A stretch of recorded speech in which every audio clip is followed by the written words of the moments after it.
ඔබතුමාට විනාඩි 9ක කාලයක් ලැබෙනවා. බොහොම ස්තුතියි ගරු මුල්ලසනාරුට මන්ත්‍රීතුමිය විශේෂයෙන්ම data protection නැත්නම් දත්ත ආරක්ෂණය පිළිබඳව මේ පනතට සංශෝධන ගෙනීම ඉතාමත් හොඳයි. මොකද මේක data protection agency පත් කරන්න තිබ්බේ මීට මාස අවුරුදු කිහිපයකට පෙර. හැබැයි අවාසනාවකට ඒ සිද්ධ වුණේ නැහැ. හැබැයි අදත් ගරු මන්ත්‍රීතුමිය වර්තමාන ජනාධිපතිවරයාත් කියන්නේ මේ සඳහා කාර්ය මණ්ඩලය බඳවා ගන්න අවශ්‍යයි කියන එක. ඔව්. කාර්ය මණ්ඩලය බඳවා ගන්න අවශ්‍යයි. හැබැයි කාර්ය මණ්ඩලය බඳව ගන්න රජය ගන්න ක්‍රියාමාර්ගය පරක්කු වෙන නිසා මේ රටේ ඩිජිටල් කරන යාන්ත්‍රණය පරක්කු කිරීම මං හිතන්නේ නැහැ සාධාරණයි කියලා. හැබැයි ඔබතුමාලා හිතනවා නම් මේකට කාර්ය මණ්ඩලය බඳවා ගැනීම ඉතාමත්ම අසීරු කාර්යයක් ඒ හින්දා මේක කල්ලා දින්න ඕන කියලා ඒක වෙනම කාරණයක්. හැබැයි ඔබ ඩිජිටල් ආර්ථිකයක් ගැන කතා කරනවා මේ රට ඩිජිටල්කරණය කරන්න කතා කරනවා. හැබැයි ඒකට අවශ්‍ය මූලික නීති පද්ධතිය හදලා ඒ අවශ්‍ය කාර්ය මණ්ඩලය බඳවා ගන්නවත් ආණ්ඩුව කටයුතු කළා නැහැ. තවත් පැත්තකින් මම සතුටු වෙනවා මේ පනත පිළිබඳව ඔබේ ආණ්ඩුවෙන් මේ ජනතා විමුක්ති පෙරමුණ කේන්ද්‍ර කරගෙන හැදිච්ච ආණ්ඩුවකින් කතා කිරීම පිළිබඳව. මොකද ඔගේ පළවෙනි පනත මම පාර්ලිමේන්තුවට ගේනකොට ඉතාමත් විවේචනාත්මකව තමයි ඔය data protection agency සහ පනත පිළිබඳව ඔබේ පක්ෂය එදා කතා කරුවේ. හැබැයි අද ඒකට සංශෝධන ගේන්නත් ඔබතුමාලා මැදිහත් වෙලා තියෙනවා. ඒ වගේම තමයි සදාචාර අයිතියක් තියෙනවද ඔබට ජනතාවගේ පෞද්ගලිකත්වය පිළිබඳව සහ පෞද්ගලිකත්වය ආරක්ෂා කිරීම පිළිබඳව කතා කරන්න. පොත පහුගිය කාලේ මැතිවරණ වේදිකාවට දේශපාලඥයා රාජ්‍ය නිලධාරියා පමණක් නෙවෙයි ඔවුන්ගේ දරුවන්, ගෙදර ඉන්න සත්තු, පාරේ ඇවිදයි යන අය මේ හැම කෙනාගේම පෞද්ගලික කාරණා සියල්ලම එකට එකතු කරගෙන දේශපාලනය කරේ ඔබ තමුන්නාසෙලා. ඔබ තමුන්නාසෙලා.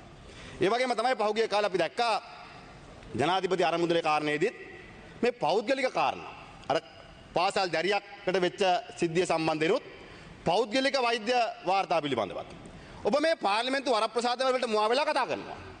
මැතිවරණ වේදිකාවේ කතා කරනවා. හැබැයි එහෙව් පක්ෂයක් පෞද්ගලිකත්වය ආරක්ෂා කරන්න නීති ගේන මහන්සි වෙන එක ගැන මම සතුටු වෙනවා. මොකද මම දැඩිසේ විශ්වාස කරනවා මේ රටේ ජනතාවගේ පෞද්ගලිකත්වය ආරක්ෂා විය යුතුයි.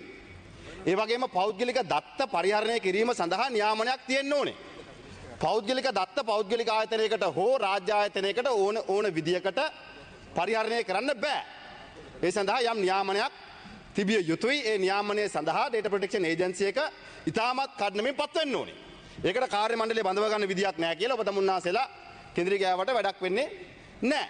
දැන් පහුගිය කාලේ මේ UID එක unique digital ID card එක පිළිබඳව අපි ඉන්දියාවෙන් $80ක ග්‍රාන්ට් එකකුත් හම්බුණා. ඒක ටෙන්ඩ් එක යන්න තිබ්බේ. අපේ ආණ්ඩුව වෙනස් වුණා. ඊට පස්සේ ආපහු ආණ්ඩුවත් ඒක උත්සාහ කරා. දැන් ඔබ තමුන්නාසට ඇවිල්ලා මාස 8ක් වෙනවා.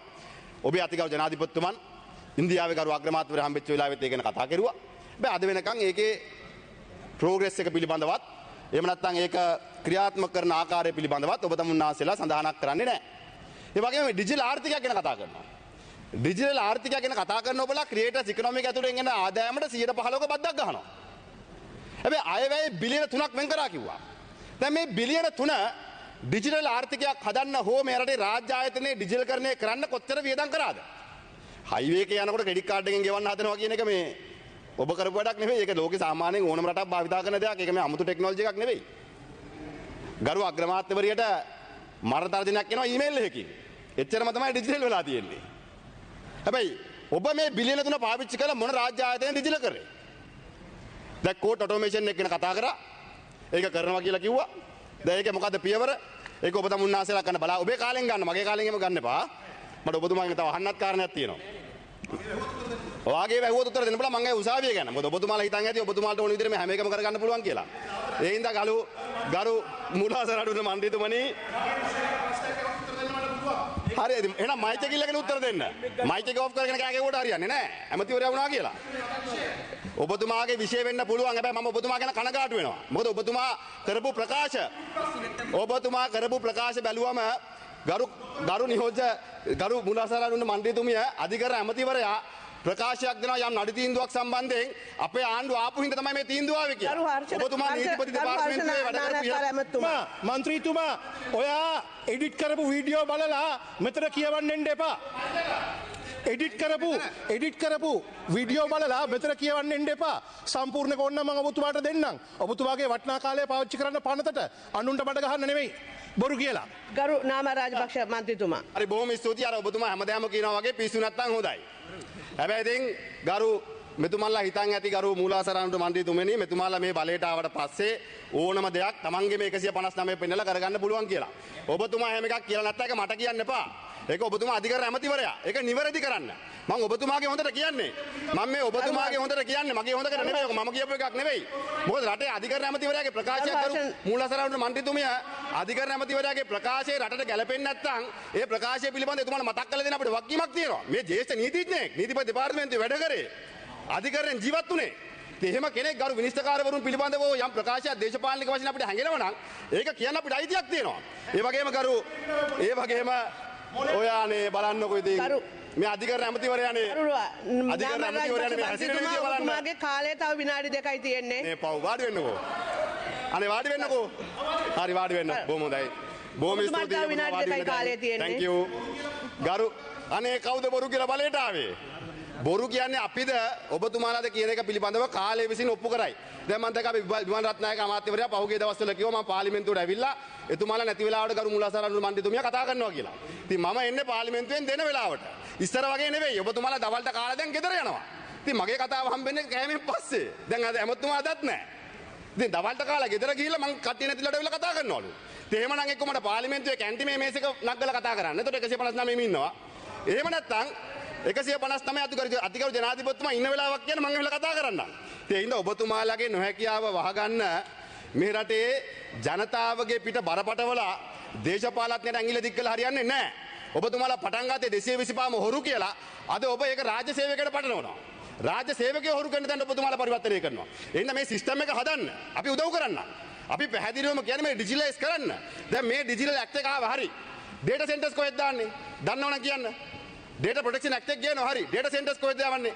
කවුද මේකේ කස්ටෝඩියන්? කවුද මේ ඩේටා ටික එකතු කරන්නේ? ඒ සැලැස්මක් නැතුව කරු මූලාසරාණු මන්ත්‍රීතුමිය මේ පිළිබඳව ඔබතුමාලා මේ පාර්ලිමේන්තුවේ කතා අයියෝ වාඩි වෙන්නකෝ. ඩිජිටල් කරන ගැන කියලා දෙන්නේ නැතුවේ. නෑ ඇත්තටම මේ ඩිජිටල් කරන ගැන කතා කරනවා.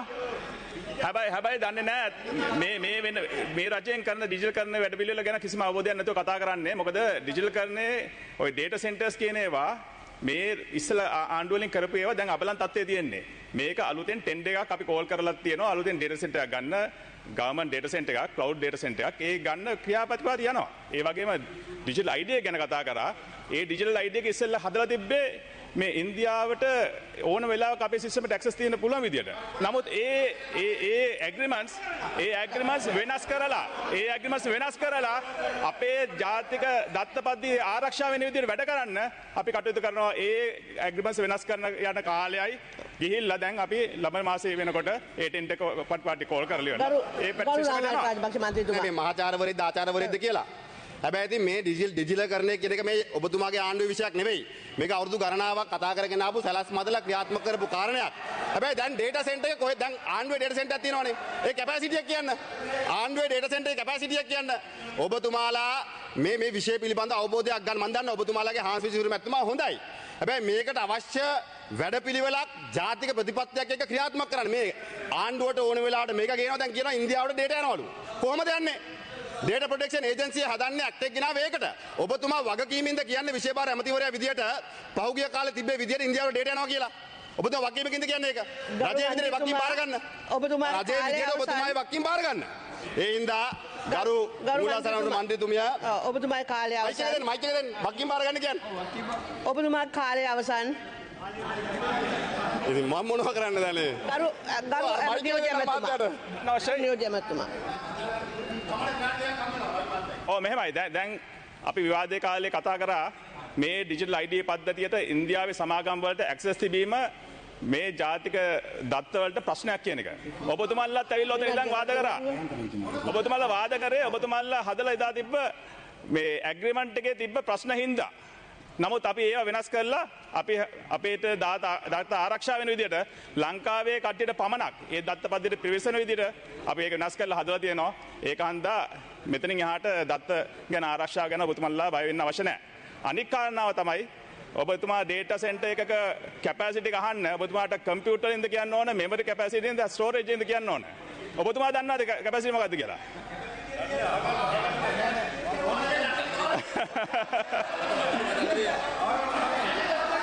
ඔබතුමා ගිහිල්ලා අපි දාලා තියෙන ටෙන්ට් එකේ දාලා තියෙන විස්තර බලන්න. අපි දාලා තියෙන ටෙන්ට් එකේ විස්තර බලන්න. ඒකේ තියෙන අපිට අවශ්‍ය කැපැසිටි එක ඔක්කොම ටික. ඔබතුමා කියවලා නැහැ. ගරු නාමක මන්ත්‍රීතුමා ඔබතුමාගේ විනාඩි දෙක මෙතන ඉඳන් ගන්න. මෙයා නැමති. ලැබුණ විනාඩි දෙක ගන්න විනාඩි දෙක. මන්ත්‍රීවරයා මගෙන් ප්‍රශ්නෙට උත්තරේ අහලා වැඩක් වෙන්නේ නැහැ. පළවෙනි එක. දෙවෙනි එක තමයි ඔබතුමාලා ඔය කියන බොරුව නිසා අවසානයේ අමාරු වැටෙන රටේ විදේශ අමාත්‍යවරයා.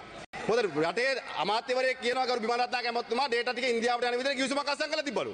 දැන් ඔය ප්‍රශ්නේ ඇහුවම උත්තර දෙන්නේ කවුද? ඔය ප්‍රශ්නයම උත්තර දෙන්නේ විදේශ අමාත්‍ය. එහෙනම් අනේ කරුණාකරලා අපි මේක හදා බේරගමු. අපි උදව් කරන්න. මේ ඩිජිටල් කරන සඳහා අපි උදව් කරන්න. හැබැයි බොරු කියන්න එපා. ඉතින් බොරු ආපතුමා ඇවිල්ලා. සභානායකතුමා. මම දැන් කල්පනා කළේ මං ගෙදර ඉඳන් උත්තර දෙන්නද පාර්ලිමේන්තුවට උත්තර දෙන්නද කියලා. මං ගෙදර ඉඳන් උත්තර දෙන්නද පාර්ලිමේන්තුවට උත්තර දෙන්නද කාරණා. විමල් ඇමතුමා ගෙදර ඉඳන් දුන්නත් මට ප්‍රශ්නයක් නැහැ. මෙහෙ ඉඳන් දුන්නා කමන්නේ. මොකද අපි දෙන්න එක ගමේ. ඒක නැති වෙන්න බෑ. ඔබතුමාගේ තාත්තත් අපි අඳුරනවා. ඔබතුමාගේ පවුලයත් අඳුරනවා. මේ අනිත් අයට ඔබතුමාක නොකියුවත් ඉතින් ඒක හංගන දෙයක් නෙවෙයි. ඒ හින්දා අපි ඒක ගමේ ඉඳන් අපේ දේශපාලන කරු අපිට වෛරය වැඩක් නැහැ. ඉරිසියාවක් නැහැ. අපි තරහකාරයෝ නැහැ. ඉතින් ගමේ කම තියෙනවා. ඥාතිකන් තියෙනවා වෙනම කාරණා. ඔබතුමාට විනාඩියයි. අපේ අවසන් විනාඩියයි. හැබැයි මම අපේ ඩිජිටල් ඇමතුමාට සුබ පතනවා. ඔබතුමා මහන්සි වෙන්න බොහොම හොඳයි. මේක ඩිජිටල් කරන්න දැන් උසාවිය අමාත්‍යවරයා අධිකරණ අමාත්‍යවරයා Zoom තාක්ෂණය නැත්නම් වීඩියෝ කොන්ෆරන්ස් වලින් සාක්ෂි විමසන දැම්මා. දැන් ඒක ටෙක්නොලොජි එක ගෙනත් දෙන්න. පනත සම්මත කරාට වැඩක් වෙන්නේ නැහැ. ටෙක්නොලොජි එක එන්නේ නැතුව නේද? කියන්න. ඉතින් මේක මෙතුමා කරලා දෙන්න ඕනේ. ඒ හින්දා අපි සුබ පතනවා. හැබැයි අනේ කරුණාකරලා ඔබතුමා බොරු කියන්න එපා.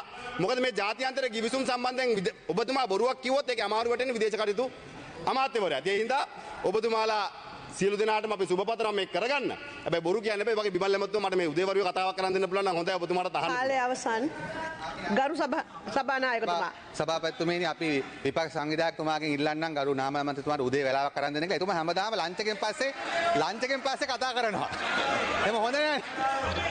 නෑ මගේ නමත් ගොඩක් අවස්ථාවල කිව්වා. ගරු